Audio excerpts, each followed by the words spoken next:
Hello friends, मेरा नाम प्रियंका और मैं अपनी एस्टेट की तैयारी के साथ-साथ कर रही हूँ यूपीटीसीटी की तैयारी। जैसे कि आपको पता है कि एस्टेट का एग्ज़ाम तो हट चुका है, पता नहीं कब होगा।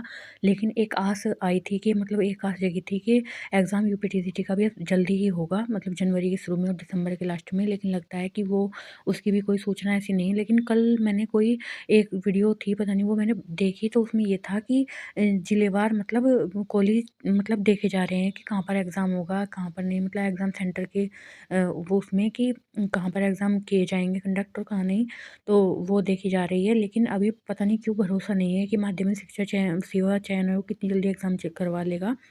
अपने आप ही ये लग रहा है कि पता नहीं क्या होगा, क्या नहीं होगा।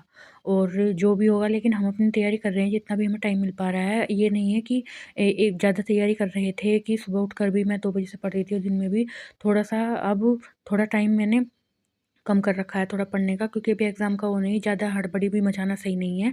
और अपना वैसे तो हम मेहनत कर ही रहे हैं अच्छे तरीके से, लेकिन एक तरीके से ये हो जाता है जब एग्ज़ाम का ये हो जाता है ना, कोई पीछे को हट गया, वो जब हो गया तो इंसान थोड़ा-सा स्लो हो जाता है पढ़ने में, और कुछ नहीं है। लेकिन मेरी पढ़ाई वही जारी है। आप ये मत सोचिएगा कि मेरी पढ़ाई मतलब अभी रुक गई है, ये सब ये कुछ नहीं है।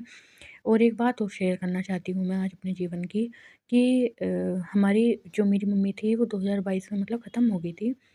तो उसके बाद बहुत इस तरह कठिनाई क्या आई, मतलब जीवन में बहुत कठिनाइयाँ आई। उसी टाइम मेरी बेटी थी, मतलब मैं प्रेग्नेंट थी। 4th मंथ हुए थे मतलब मेरी प्रेगनेंसी को, तो मेरी मम्मी एक्सपायर हो गई थी। ढाई महीने अस्पताल में रही थी। मतलब भैंस के नीचे दूध निकाल रही थी ऐसे ही, और बस पीछे वो ऐसे गिर गई। तो डॉक्टर ने बताया, मामा ने लेके गए, वहाँ नहीं हुआ कुछ। फिर मेरठ लेके गए, वहाँ बताया कि इनके सर में धब्बे हैं, और अगर धब्बे कम होंगे तो दूरबीन की सहायता से हो जाएँगे, और अगर धब्बे ज़्यादा होंगे तो उनको ऑपरेशन करना पड़ेगा।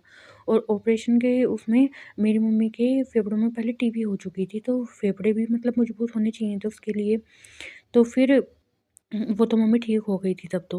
और फिर डॉक्टर ने कहा कि ऑपरेशन करना पड़ेगा, फिर उनका ऑपरेशन हो गया। ऑपरेशन में मतलब उनके सिर की हड्डी काट करके पेट में ऑपरेशन करके रख दी, वो पता नहीं क्या किया, क्या नहीं। और फिर क्या नाम है, उनका ऑपरेशन हो गया, ऑपरेशन भी सफल ही रहा। और मेरी मम्मी फिर घर आ गई 10-15 दिन बाद। फिर मेरी मम्मी को फेफड़ों में मतलब मोमबाती बन गई, और वो नहीं हो पाई सही बिल्कुल भी। मतलब उन्होंने ट्यूब भी अलग से डाली, सब कुछ हुआ। मतलब मेरी मम्मी बहुत परेशान रही 2 ढाई महीने, बहुत ज़्यादा। और उस टाइम वो इतना बुरा टाइम था कि अपने घर में कुछ और दिखाई नहीं दे रहा था। अकेला भाई है और हम 2 बहनें हैं, दोनों की शादी हुई रखी है। मतलब मैं दूसरे नंबर की हूँ, मेरे से एक बड़ी और है। और हम दोनों ही मतलब गवर्नमेंट जॉब है हमारे हस्बैंड की, मतलब पुलिस में है, तो दोनों ही पुलिस वालों के यहाँ आई हुई हैं। अलग-अलग हैं वैसे, हमारी शादी अलग-अलग हुई है। और तो फिर मम्मी के जाने के बाद मतलब ऐसा हुआ कि वहीं रहना हुआ 1 साल तक। कभी मैं मायके आती, कभी ससुराल, मतलब पास में मेरा मायका, पास में ही ससुराल, तो वहीं पे जाना। फिर मतलब काम-वाम भी देखना था वहाँ का, क्योंकि और कोई था नहीं काम करने वाला। तो फिर कभी मेरी बड़ी बहन आ जाती थी, कभी मैं, कभी तो फिर उसकी शादी हमने मतलब 7-8 महीने बाद अपने भाई की कर दी। तो शादी हो गई, तो फिर भी मतलब अपनी मम्मी के बिना तो ये रहता ही है कि इंसान के मन में कि मतलब एक वो रहती है कि माँ होती तो पता नहीं क्या होता, माँ होती तो पता नहीं क्या होता। लेकिन भगवान फिर ऐसे-ऐसे धीरे-धीरे सब्र देने लगता है, और इंसान को सब्र सा आने लगता है कि चलो कोई नहीं, फिर बेटी हो गई, ध्यान बँट गया। लेकिन जब तक बेटी नहीं हुई थी, तब तक ऐसा ही मन डामाडोल ही रहा। मतलब आँखों में आँसू ही रहे, आँखों में। फिर उसी टाइम मुझे पथरी हो गई, मतलब मेरी मम्मी को एक्सपायर हुई थी मतलब फरवरी में।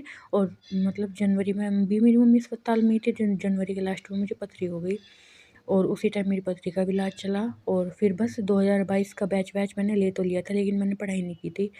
फिर मैंने 2023 में दोबारा बैच लेकर के पढ़ाई की, सारे नोट्स वगैरह तैयार किए। 2023 में फिर मेरे भाई की शादी हुई, फिर नोट्स वगैरह तैयार किए। फिर 2024 में बस तब से ये राह देख रहे हैं कि एग्ज़ाम होगा, लेकिन एग्ज़ाम का कुछ भी नहीं है वो।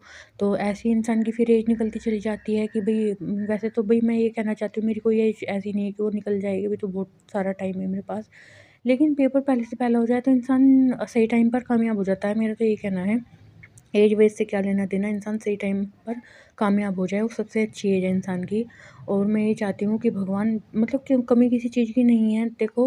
और बस ये है कि एक नौकरी और मिल जाए तो इंसान का जीवन सफल हो जाए, उसकी पढ़ाई लिखाई सफल हो जाए। मेरी मम्मी की भी यही रहता था कि पता नहीं तेरी कब नंबर आएगा, कब नंबर आएगा, कब एग्ज़ाम कब होगा। और बस मैं ये कहना चाहती हूँ कि इंसान की एक तरीके से ये लालसा ही रहती है कि मुझे ये मिल जाए, वो मिल जाए, वो मिल जाए, ये है और कुछ नहीं है। और आज ऐसे मेरा वीडियो बनाने का मन नहीं था, और फिर भी मैंने मतलब वीडियो में आपको थोड़ा बहुत कुछ समझा दिया। वैसे मैं इसमें मतलब शेयर नहीं करना चाह रही थी अपना कोई भी बात।